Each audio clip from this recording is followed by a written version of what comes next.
Bonjour tout le monde, Paul de Crypto Formation avec vous. Aujourd'hui, on a une grosse vidéo où est-ce que je vais vous expliquer quel sera le moment où est-ce que Bitcoin va enfin sortir de son range, potentiellement, à la hausse, mais aussi ça pourrait être à la baisse et je vais vous expliquer pourquoi. On va aussi parler de la stratégie qui va amener beaucoup de gros gains si vous êtes capable de l'appliquer. On va parler de comment est-ce qu'on peut faire pour gagner en 2024 et 2025 et avec quelques stratégies simples, vous allez pouvoir faire beaucoup plus d'argent selon moi dans le marché des cryptos. Donc j'espère que ça va vous intéresser et on va parler aussi du marché des actions et des chiffres d'inflation qui ont sorti cette semaine. Donc ceci étant dit, commençons la vidéo, mais avant toute chose, j'ai deux annonces à vous faire. Vous le savez, sur mon compte X, anciennement Twitter, je publie du contenu exclusif que je balance des idées, mais j'ai réalisé qu'il y a beaucoup de personnes qui sont pas sur Twitter ou sur X et qui me suivent. Donc pour partager davantage de contenu exclusif que je fais sur X, je vais aussi le partager sur ma nouvelle page Facebook Paul Crypto Formation. Donc je vais mettre le lien dans la description pour les gens qui sont sur Facebook, ça va être plus facile de me suivre au quotidien. Donc vous pouvez aller vous abonner. Et deuxième nouvelle, on a aussi une infolettre gratuite qui va sortir, que je vais vous envoyer du contenu peut-être une ou deux fois par mois. Encore une fois avec des pensées uniques que j'aimerais vous partager, que des fois j'ai des idées dans ma tête et je me suis dit que ça pourrait vous intéresser dans l'infolette. Donc je vous invite aussi à vous abonner dans le lien dans la description ci-bas. Ceci étant dit, commençons la vidéo. N'oubliez pas que je ne suis pas conseiller financier, je ne suis qu'un gars dans son bureau qui parle des cryptos. Donc allez, commençons. Donc on voit la charte ici de Bitcoin en chandelle hebdomadaire, donc en semaine. On se rend compte que Bitcoin consolide toujours près de ses sommets historiques depuis déjà 7 mois. Qu'est-ce qui fait que Bitcoin consolide? Quand est-ce que Bitcoin pourrait enfin sortir de ce range-là qu'on est en train de voir entre les 70 000 et les 50 000 $? Et est-ce qu'on va sortir du range à la hausse ou à la baisse? Bon, je vous l'ai dit depuis plusieurs vidéos, selon moi, on va sortir de ce range-là à la hausse. Mais il y a un truc qui pourrait faire sortir Bitcoin à la baisse, selon moi. Donc, je vous explique ça. Qu'est-ce qui caractérise le marché actuellement? C'est l'incertitude. Il y a beaucoup d'incertitudes dans le marché. Et qu'est-ce que le marché aime le moins, selon vous? L'incertitude. Lorsqu'il y a de l'incertitude dans le marché, il y a plusieurs gens qui ont beaucoup de capital qui restent sur les lignes de côté et qui attendent d'avoir des confirmations avant d'entrer leur cash dans le marché. Et là, quelle est la plus grande incertitude au niveau du marché des cryptos en ce moment? Ben, selon moi, c'est les élections américaines. On arrive à un moment où est-ce qu'on a les élections américaines qui arrivent le 5 novembre. Donc, dans moins d'un mois, c'est là, selon moi, qu'on va voir Bitcoin sortir soit à la hausse, soit à la baisse de son range d'accumulation ici. Et regardez-moi ça. Si on va voir les sondages ici sur le New York Times, qui est biaisé du côté démocrate, on voit que c'est Kamala Harris qui a le lead dans les sondages. Mais, si on va sur Polymarket, où est-ce que les gens misent vraiment de l'argent pour pouvoir voter, où est-ce que vous voyez 1,6 milliard de dollars actuellement de gens qui ont mis de l'argent pour voter. Et ça, je pense que c'est une mesure beaucoup plus juste de l'opinion des gens. On se rend compte que c'est Donald Trump qui est en train de leader 54% versus 45%. Donc, qu'est-ce qui arrive? Si Donald Trump l'emporte, on sait qu'il est pro-crypto, qu'il y a des NFT, qu'il y a un projet crypto qu'un de ses fils fait. Mais selon moi, c'est simple. Bitcoin sort de son range vers le haut et on regarde plus en arrière avant plusieurs mois. Par contre, si Kamala Harris rentre, démocrate, qui a déjà font semblant d'être pour les cryptos, mais on sait qu'ils sont contre les cryptos depuis très longtemps, même la SEC l'a admis aujourd'hui, comme on voit ici, le commissaire de la SEC a admis aujourd'hui que leur approche envers les cryptos a été un vrai désastre pour l'industrie. Ben ça va continuer avec Kamala Harris, il n'y a rien qui va changer. Si les gens pensent que ça va changer parce que Kamala Harris est élu, ben il n'y a absolument rien qui va changer aux États-Unis parce qu'actuellement, le Parti démocrate est élu. Donc, s'ils ont vraiment des choses à changer, ils changeraient maintenant. Donc, c'est à partir du 5 novembre que je pense qu'il va y avoir vraiment une grosse partie d'incertitude qui va s'enlever au niveau du marché des cryptos et on va savoir plus où est-ce qu'on s'en va, soit d'un côté ou de l'autre. Et ça n'a jamais été autant polarisé, les élections, en lien avec les cryptos. Je ne sais pas si vous vous rendez compte, avant, on s'en foutait un peu qui gagnait parce que les cryptos étaient anti-gouvernement. Et là, maintenant, les politiciens se sont associés aux cryptos. Et ça, d'une manière, c'est malheureux. Donc, si Kamala Harris rentre, je pense qu'on pourrait voir Bitcoin corriger plutôt rapidement, aller chercher même la zone ici des 40 000 $. Je pense que c'est une possibilité. Mais après on pourrait avoir un rebond au courant de l'année 2025 qui amènerait Bitcoin quand même plus haut. C'est vraiment mon opinion que je vous dis ici de façon complètement honnête. Donc, on verrait une réaction de correction au début, mais après ça, le marché se rendait compte qu'on n'a pas vraiment besoin de politiciens pour que Bitcoin monte ou non. Et je vous rappelle que si on regarde ce qui est arrivé avec les cryptos à chaque élection américaine, rappelez-vous ici, novembre 2020, Joe Biden est élu, Bitcoin passe de 15 000 $ à 64 000 $. On recule ici, le bull run précédent, on va mettre en logarithmique, ça va être plus facile à lire. Donc, novembre 2016, Donald Trump est élu, Bitcoin passe de 700 $ à 20 000 $. Et novembre 2012, Barack Obama est élu, Bitcoin passe de 11 $ à 1000 $. Donc, il y a quelque chose avec les élections qui fait que Bitcoin semble monter à chaque période d'élection, mais après que le leader est élu finalement. Mais quoi qu'il en soit, que ce soit Trump, Kamala Harris qui rentre, qu'est-ce qui va arriver au final? Les deux présidents vont continuer imprimer de l'argent, de creuser le déficit, de diminuer la valeur de l'argent pour que le système financier continue. Donc, dans les deux cas, je pense qu'en 2025, Bitcoin va être à des nouveaux sommets historiques, mais il y a un cas qui fait que on va devoir attendre quelques mois, et il y a un autre cas qui fait que Bitcoin risque d'exploser à l'instant. Vraiment, c'est mon opinion par rapport aux élections, par rapport à l'incertitude qu'on voit dans les marchés actuellement. Et vous voulez que je vous donne une nouvelle historique, mais regardez-moi ça. Le marché des actions américains vient de faire un nouveau sommet historique. Donc c'est un truc que je vous parle depuis un bout, même avec toutes les pornos de la peur, les conneries qu'on se fait dire, le marché des actions continue de monter. Là, je pense que dans les prochaines semaines, on risque de voir le marché des actions stagner un peu jusqu'aux élections et ensuite, on verra la tendance que ça va prendre parce que l'incertitude actuellement, je pense qu'elle touche tous les marchés. Donc, sur le court terme, qu'est-ce qui peut arriver? Ben, tout peut arriver. En fait, tant qu'on reste dans le range qu'on voit ici, tout peut arriver. C'est même possible qu'on aille chercher la poche de liquidité qui est ici, en bas des 57 000 $, comme je vous parlais la semaine dernière. Tant qu'on reste de côté, c'est les market makers qui s'amusent à liquider les stops et les positions en levier. Donc, tout est possible. Rappelez-vous de ça. La vraie action commence lorsqu'on sort du range. On a reçu les nouveaux chiffres d'inflation ici. L'inflation est à son plus bas depuis plusieurs années. On est à 2,4% aux États-Unis. Selon les chiffres officiels, on se rappelle que tous les chiffres officiels sont faux. Parce que est-ce que vraiment vous sentez que vous avez une inflation de 2,4% si vous achetez de la nourriture, vous vivez dans une maison ou que vous payez de l'électricité? Ben, je pense que on ressent un petit peu plus d'inflation si vous voulez mon avis. Mais de toute façon, la façon dont l'inflation est calculée en plus, c'est que ça paraît beaucoup moins élevé que la réalité parce qu'on compte l'inflation année sur année. Donc, on calcule 2,4% par rapport au mois d'octobre l'année passée. Mais au mois d'octobre l'année passée, on avait aussi du plus 3%. On prend octobre l'année d'avant, on était à plus 7%. Octobre l'année d'avant, on était à plus 6 ou 7%. Donc, vous voyez, c'est insidieux.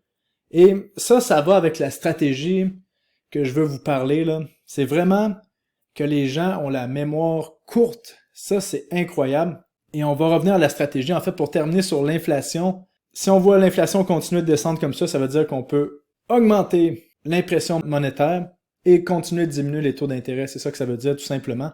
Et ça, c'est très positif pour les cryptos. Sur le moyen terme, en tout cas, pour 2025. Donc, vous avez mon avis ici. Que ce soit un ou l'autre des candidats aux élections américaines qui gagnent 2025, je pense qu'on va à des sommets plus hauts. Mais entre les deux, ça va vraiment dépendre de qui va gagner selon moi. Donc, je vais vous parler de la stratégie qui va vous permettre de gagner beaucoup d'argent dans le marché des crypto-monnaies si vous la comprenez maintenant. J'en avais déjà parlé dans une vidéo précédente, c'est la stratégie de la mémoire. Parce que si on regarde la capacité de l'investisseur moyen en crypto, de l'investisseur moyen dans le marché des actions, c'est quoi ces capacités? Il y a une capacité de mémoire d'à peu près 1 à 2 semaines. 1 à 2 semaines, c'est complètement oublié qu'est-ce qui s'est passé avant. Et l'autre chose importante, c'est qu'il n'est pas capable de réfléchir par soi-même. On doit lui mettre une cassette dans la tête. On lui dit « Ah, tel meme coin, c'est bon. » Il achète tel meme coin après qu'il ait fait x100. Ou il faut lui mettre une autre cassette dans la tête. Achète tel crypto parce que le prix a monté. Et là, ça amène à ce qu'on voit ici. La masse ou le retail ou le bétail, comme vous voulez l'appeler, les investisseurs amateurs sont toujours en retard sur les marchés, puis ils n'ont pas de plan. Et là, moi je le vois dans les commentaires là, sur les médias sociaux. À un moment donné, c'est facile. Les gens, expriment leurs pensées par des mots. Quand on voit « j'ai raté tel crypto »,« j'ai pas vendu tel crypto parce que blablabla », est-ce encore le temps de... Ça veut dire que la personne est en retard, s'en veut de ne pas avoir pris la bonne décision, et c'est caractéristique des investisseurs amateurs qui suivent pas le marché, qui ont pas une capacité de mémoire.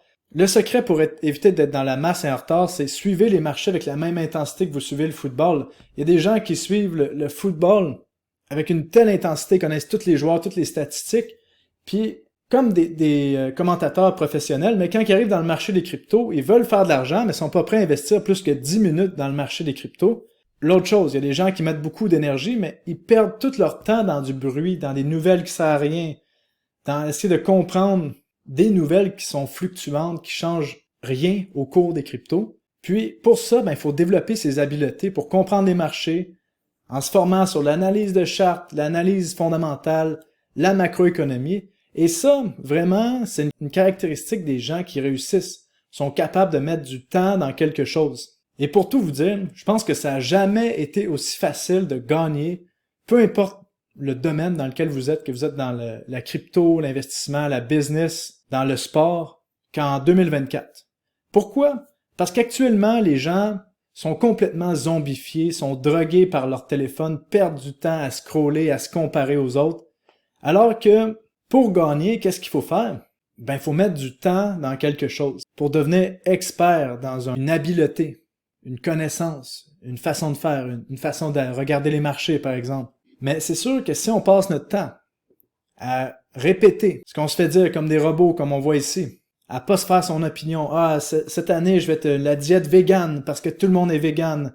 Après ça, il faut détester tel type de personne parce qu'ils l'ont dit dans les médias. » C'est comme ça que vous n'êtes pas capable de prendre vos propres décisions. Faites votre propre analyse, vraiment. Et vraiment, c'est une épidémie qu'on voit actuellement de gens qui ont aucune mémoire et aucune capacité de réfléchir par eux-mêmes. Et pour vous dire la vérité, là, il y a un livre que vous devez lire. C'est le livre ici, Mastery, qui explique comment être un maître. C'est quoi atteindre l'excellence? C'est quoi atteindre l'excellence? Vraiment, ça prend 10 000 heures dans un domaine. Ça, c'est 5 ans à temps plein à 40 heures semaine pour devenir un maître dans quelque chose. Donc, les gens, la plupart du temps, je les vois, sous-estiment le niveau que ça prend pour devenir bon dans un domaine. Et on peut pas comprendre c'est quoi être un maître dans un domaine tant qu'on n'a pas atteint le niveau d'être un maître, qui est de mettre les 10 000 heures. Et ça, on parle pas de par exemple, aller s'entraîner pendant une journée, pendant une semaine, pendant un mois, ou de lire sur les cryptos pendant une semaine, ou pendant un mois. On parle de être immergé dans le marché pendant des années. C'est comme ça qu'on devient bon, dans quoi que ce soit. Donc, n'hésitez jamais à apprendre de nouvelles habiletés. Ça vous évite d'être médiocre, d'être dans la moyenne qui est très basse ou en dessous. Et même, ne faites que mettre 20 heures. Mettez 20 heures dans n'importe quel sujet et vous allez être meilleur que 95 à 99% des gens. Donc, ceci étant dit, comment ça s'applique en crypto, tout ça? Je vous dirais, le secret, le meilleur, c'est la stratégie de la mémoire. Si vous avez la mémoire qui est capable de vous souvenir qu'est-ce qui s'est passé il y a 1 an, il y a 2 ans dans les cycles précédents, vous allez gagner, comme actuellement. On a vu BitTensor qui a complètement dominé le marché de l'intelligence artificielle. On a passé de 200$ jusqu'à plus de 600$. Actuellement, on a une correction qui est normale, on consolide. Et là, tous les gens ont les yeux que sur BitTensor, BitTensor, BitTensor. Oui, c'est une technologie révolutionnaire selon moi pour qu'est-ce qui est de l'intelligence artificielle. Si c'est bien utilisé, on ne sait pas comment ça va être dans les 2-3 prochaines années. On se rend compte ici que quand on prend l'application Mindshare, que BitTensor prend 50% de l'espace mental de la masse dans tout ce qui est dans le narratif de l'intelligence artificielle. Mais les gens oublient qu'il y a d'autres cryptos qui ont explosé, qui vont faire autant de gains que BitTensor. Et ces cryptos-là sont oubliés. Comme d'habitude, ils sont toujours oubliés jusqu'à temps qu'ils montent. Donc, si vous êtes capable d'avoir de la mémoire, vous rappelez qu'est-ce qui est dans le secteur de l'intelligence artificielle qui va exploser, qui a explosé l'année passée, qui risque d'exploser encore. C'est la même chose qu'on a vu dans le premier cycle. BitTensor a explosé avant les autres, et après, quel crypto a explosé? Je vous laisse y réfléchir. On avait, bien sûr, Akash ici, que vous voyez, qui actuellement est en train de terminer son range de consolidation autour des 2$ et 30 centimes. Si on revient au sommet précédent, on fait un plus que x3.